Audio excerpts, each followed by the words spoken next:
Hello दोस्तों, मैं आ गई हूँ एक और नई कहानी लेकर। तो चलते हैं आज की कहानी पर।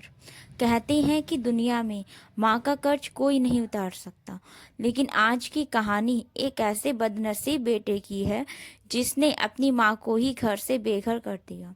शाम के 7 बज रहे थे, बाहर मूसलाधार बारिश हो रही थी और रवि ने अपनी बूढ़ी माँ का हाथ पकड़कर उन्हें घर से बाहर निकाल दिया। आखिर रवि ने ऐसा क्यों किया और अंत में उसे अपनी इस गलती की क्या सजा मिली, ये जानने के लिए वीडियो को अंत तक जरूर देखें। तो चलते हैं कहानी पर। शांति देवी एक बहुत ही गरीब और सीधी सादी महिला थी।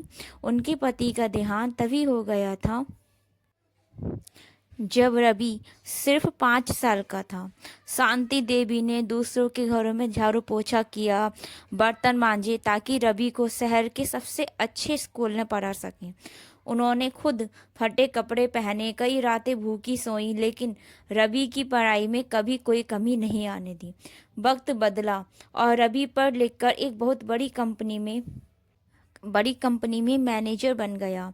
उसने एक अमीर लड़की से शादी कर ली और शहर में एक आलीशान बंगला ले लिया।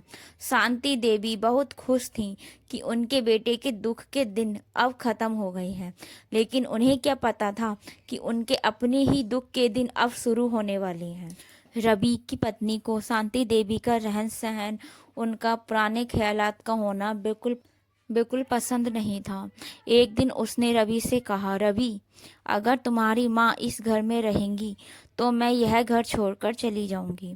इनके फटे पुराने कपड़ों और गंवार बोली से मेरे दोस्तों के सामने मेरी बेइज्जती होती है। रवि अपनी पत्नी के प्यार में इतना अंधा हो चुका था कि उसे अपनी माँ का सालों का संघर्ष याद नहीं आया। उसने उस बारिश वाली रात में अपनी माँ का सूटकेस बाहर फेंक दिया और कहा, माँ, अब तुम यहाँ नहीं रह सकती। मैंने तुम्हारे लिए एक वृद्धाश्रम देख लिया है, तुम वहीं चली जाओ। शांति देवी की आंखों से आंसू थम नहीं रहे थे। उन्होंने कांपती आवाज में कहा, बेटा, मैंने तो तुझे अपनी पलकों पर बिठाकर पाला था। क्या आज इस बड़े घर में मेरे लिए एक छोटा सा कोना भी नहीं है? लेकिन रवि ने एक ना सुनी और जोर से दरवाजा बंद कर दिया। शांति देवी उस रात भीगती हुई सड़क पर चलती रही और मन ही मन भगवान से अपने बेटे की खुशहाली की दुआ मांगती रही। 5 साल बीत गए। रवि का बिजनेस डूब और एक एक्सीडेंट में उसने अपने दोनों पैर खो दिए। उसकी अमीर पत्नी उसे उसी हालत में छोड़कर अपने मायके चली गई। रवि अब बिल्कुल अकेला और लाचार था। उसे तब अपनी माँ की याद आई। जब वह रोता हुआ उस वृद्धाश्रम पहुंचा तो उसने देखा कि उसकी माँ आज भी उसकी पुरानी फोटो हाथ में लिए बैठी थी। रवि उनके पैरों में गिरकर फूट फूट कर रोने लगा।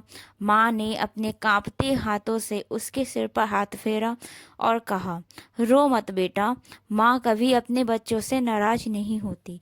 रवि को अपनी गलती का एहसास तो हुआ, लेकिन उसने जो समय और ममता खो दी थी वह कभी वापस नहीं आ सकी।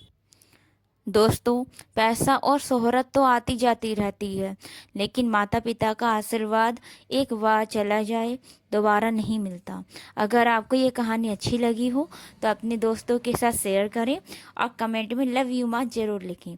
ऐसी ही कहानियों के लिए हमारे चैनल को सब्सक्राइब करें और लव यू माँ ज़रूर लिखें।